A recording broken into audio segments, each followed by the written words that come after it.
¿Alguna vez te has preguntado por qué, a pesar de todos los avances modernos, encontrar la felicidad parece más difícil que nunca? En un mundo donde la tecnología promete maximizar nuestro confort y minimizar nuestro esfuerzo, sorprendentemente nos encontramos buscando desesperadamente algo más, un sentido profundo de satisfacción y alegría.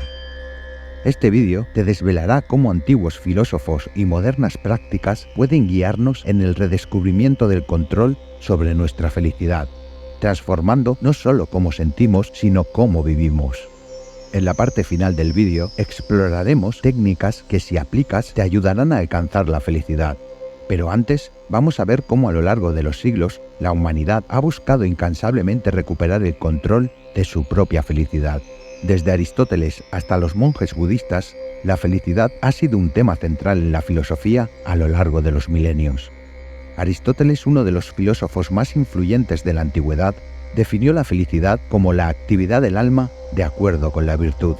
Creía que la verdadera felicidad no derivaba de placeres efímeros, sino de una vida dedicada a realizar actividades que reflejan las virtudes más elevadas del carácter humano. Para él, el bienestar es el resultado de vivir una vida virtuosa. Esto significa encontrar un equilibrio en cómo actuamos, evitando excesos y carencias. Esto es la mayor expresión de lo que significa ser humano para él. Implica hacer lo correcto por las razones correctas y de la manera correcta, lo que contribuye a una vida feliz y significativa. En resumen, se trata de hacer lo mejor posible para ser una buena persona en todas nuestras acciones. Contrastando con Aristóteles, Epicuro presentó una filosofía donde la felicidad se alcanza a través de la simple satisfacción de los deseos básicos y la eliminación del dolor. Para él, el placer constituye la esencia de la vida buena, pero es crucial distinguir entre los placeres necesarios para una vida feliz y los deseos banales que solo traen turbulencia y sufrimiento. Su enfoque práctico sugiere una vida moderada donde el mayor placer se encuentra en la serenidad mental y física. Además de la filosofía, varias culturas antiguas practicaban rituales y tenían creencias centradas en promover la felicidad y el bienestar. Por ejemplo, en el antiguo Egipto, la idea de Ma'at o armonía universal era central para la vida cotidiana, y se creía que vivir en equilibrio con el universo era clave para la felicidad personal y colectiva. Este concepto se refleja en la importancia de la justicia social y la armonía en la comunidad, aspectos que hoy reconocemos como fundamentales para el bienestar psicológico. El budismo ofrece una perspectiva distinta, enseñando que la verdadera felicidad no se logra a través de la acumulación de bienes o experiencias, sino mediante la erradicación del deseo, que es la raíz del sufrimiento. El nirvana, o la liberación del sufrimiento, se alcanza practicando el noble octuple sendero, una guía hacia la conducta ética, la meditación y la sabiduría. Esta aproximación enfatiza la importancia de la comprensión profunda y la transformación interna para alcanzar una paz duradera. Estas perspectivas, aunque surgen de tradiciones y épocas distintas, todas apuntan hacia un entendimiento común. La felicidad es más una cuestión de calidad interna que de circunstancias externas. Nos enseñan que, independientemente de nuestra ubicación o los tiempos en los que vivamos, controlar nuestra respuesta interna al mundo externo es clave para el bienestar duradero. La ciencia moderna, armada con herramientas de investigación y un mundo en constante cambio, busca respuestas a la eterna búsqueda de la felicidad. ¿Qué lecciones del pasado podemos aplicar hoy para vivir una vida más plena y feliz? Acompáñame en esta fascinante transición de la teoría a la práctica, donde antiguos conceptos se entrelazan con modernas estrategias para mejorar nuestro bienestar emocional y psicológico. La psicología como ciencia formal comenzó a finales del siglo XIX, pero no fue sino hasta el siglo XX que se empezó a estudiar sistemáticamente la felicidad y el bienestar. Inicialmente, la psicología se centró en remediar la enfermedad mental más que en promover el bienestar. Sin embargo, con figuras como Abraham Maslow y su teoría de la jerarquía de necesidades en la década de 1940, comenzó un cambio hacia entender qué constituye una vida plena y saludable.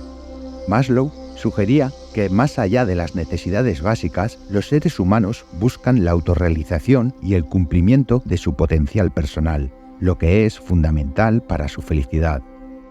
La psicología positiva, desarrollada por Martin Seligman en el último tramo del siglo XX, se enfoca en los aspectos positivos de la vida humana, como el bienestar y la felicidad, en lugar de solo tratar patologías. Uno de los modelos más influyentes de Seligman es el modelo PERMA, que se compone de 5 elementos clave.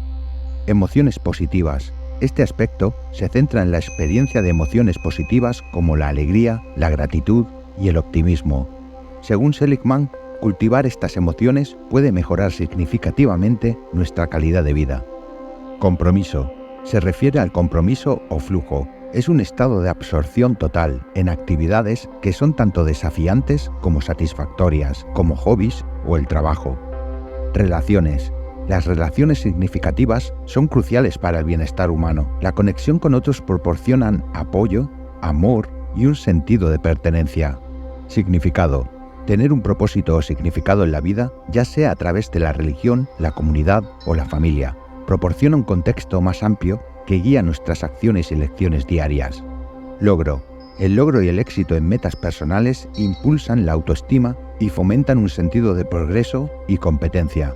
Este modelo no solo proporciona un marco para entender la felicidad, sino que también sugiere áreas específicas que podemos desarrollar para mejorar nuestro bienestar general. La economía de la felicidad, que estudia cómo diversos factores económicos afectan el bienestar, ha revelado algunas conclusiones sorprendentes. Investigadores como Richard Sterling han mostrado que a pesar de un aumento de la riqueza general, la felicidad no ha seguido el mismo patrón en muchos países desarrollados, lo que ha llevado al famoso paradoja de Sterling. Algunas de las razones son estas. Adaptación. Las personas se acostumbran rápidamente a las mejoras en su nivel de vida, lo que hace que los incrementos futuros en ingresos tengan un impacto menor en su felicidad. Comparación social. Tendemos a compararnos con otros. Si todos alrededor mejoran su estatus económico, la posición relativa de un individuo puede permanecer inalterada, lo que limita el impacto en su felicidad. Expectativas crecientes. A medida que las personas ganan más, sus expectativas y deseos tienden a aumentar en proporción, lo que puede llevar a una constante insatisfacción. Estos hallazgos sugieren que políticas que mejoran la calidad de vida en general, como mejor acceso a servicios de salud y educación, pueden tener un impacto más significativo en la felicidad colectiva que simplemente aumentar el ingreso per cápita.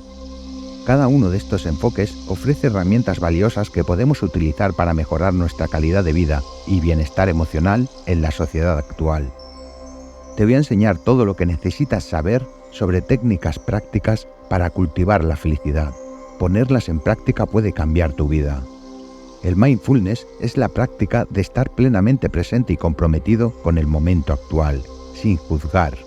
Se puede practicar en cualquier momento mientras se realiza actividades diarias.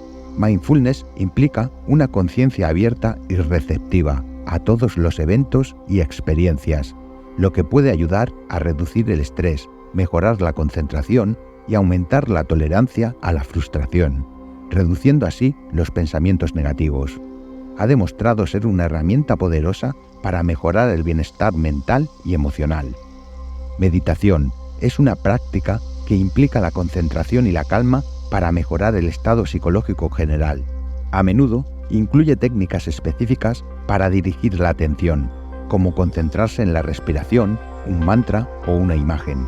La meditación puede incluir mindfulness, pero también puede enfocarse en alcanzar estados alterados de conciencia o profundizar en la espiritualidad. Existen varias formas, incluyendo la meditación concentrativa y la meditación de atención plena, cada una de las cuales ayuda a cultivar un estado de paz y claridad mental. Vivir de manera autónoma implica tomar decisiones que están alineadas con nuestros valores personales y deseos auténticos, no influenciados excesivamente por las expectativas externas.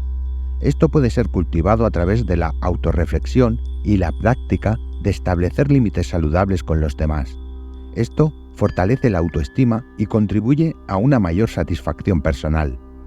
Autenticidad se refiere a vivir de acuerdo con nuestros verdaderos sentimientos y creencias. Es la práctica de ser fiel a uno mismo. Esto puede implicar la expresión de emociones genuinas y actuar de acuerdo con los propios valores, lo cual está vinculado con la felicidad y la reducción de la ansiedad y depresión. Encuentra tus valores fundamentales y asegúrate de que tus acciones y decisiones reflejen estos valores. Fortalecer estos aspectos de uno mismo puede llevar a una mayor satisfacción de vida y reducción del conflicto interno. La socialización juega un papel crucial en nuestra felicidad. Se ha demostrado científicamente que en todas las comunidades más longevas y felices tiene una importancia vital la socialización. Las relaciones saludables se pueden fortalecer a través de la comunicación efectiva y la empatía. Tenemos que interactuar más con las personas y tener más contacto físico.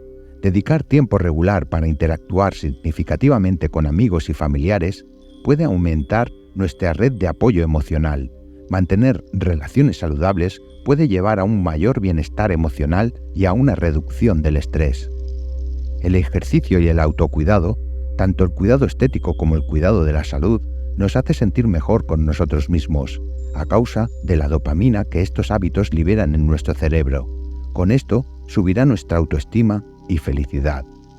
Participar o involucrarse en actividades sociales o comunitarias puede proporcionar un sentido de pertenencia y propósito, ya sea a través de voluntariado, clubes o grupos sociales. La interacción regular con una comunidad puede fortalecer el sentimiento de conexión y apoyo mutuo. La gratitud es una de las maneras más eficaces de aumentar la felicidad personal. Practicar la gratitud diariamente, ya sea a través de un diario de gratitud o tomando tiempo para reflexionar sobre lo que estamos agradecidos, puede mejorar el estado de ánimo y el bienestar general. Comienza o termina cada día escribiendo 3 cosas por las que estés agradecido. Esto puede ayudar a cambiar el enfoque de lo que falta en tu vida a lo que está presente y es valioso. Como hemos visto, la felicidad es una combinación de entender nuestras raíces psicológicas y filosóficas y de aplicar prácticas que enriquecen nuestra vida interior y nuestras relaciones. Te invito a que pongas en práctica alguna de estas técnicas y observes cómo puede cambiar tu percepción de la felicidad. No olvides suscribirte al canal, darle like si este vídeo te ha sido útil y compartirlo con alguien a quien creas que le pueda ayudar. ¿Qué técnica te interesa probar primero? Comenta abajo, me encantaría escuchar tu opinión. Gracias.